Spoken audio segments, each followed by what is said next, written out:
السلام علیکم ورحمۃ اللہ وبرکاتہ۔ آپ سب کو کڈس اسٹوری بیگ میں خوش آمدید۔ پیارے بچوں کی پیاری کہانیاں، امید ہے آپ سب خیریت سے ہوں گے۔ آج کی کہانی کا آغاز کرتے ہیں۔ آج کی کہانی کا عنوان ہے سیاہ رنگ۔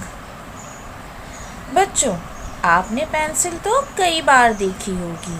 اس کے اوپر کا حصہ جسے ہم پکڑتے ہیں لکڑی کا بنا ہوتا ہے، جبکہ لکڑی کے اندر والے حصے میں ایک پتلا سا سیاہ رنگ کا گریفائٹ ہوتا ہے۔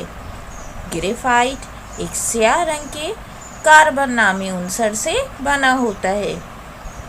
یہ ذرات کی صورت میں ہوتے ہیں، اس لیے یہ بآسانی ایک دوسرے پر رگڑ کھانے سے مٹ جاتے ہیں۔ جب ہم پینسل سے لکھتے ہیں تو پینسل سے بننے والے نشان دراصل گریفائٹ کے چھوٹے چھوٹے ذرات ہوتے ہیں، اور جہاں جہاں پینسل کاغذ پر رگڑ کھاتی ہے وہاں وہاں گریفائٹ کے ذرات نشان کی صورت میں نظر آتے ہیں۔ جب ہم پینسل سے کافی سارا لکھ لیتے ہیں تو پینسل ہمیں مزید لکھنے سے روک دیتی ہے۔ اس کا مطلب ہوتا ہے کہ پینسل سے باہر جو گریفائٹ موجود تھا وہ ختم ہو چکا ہے۔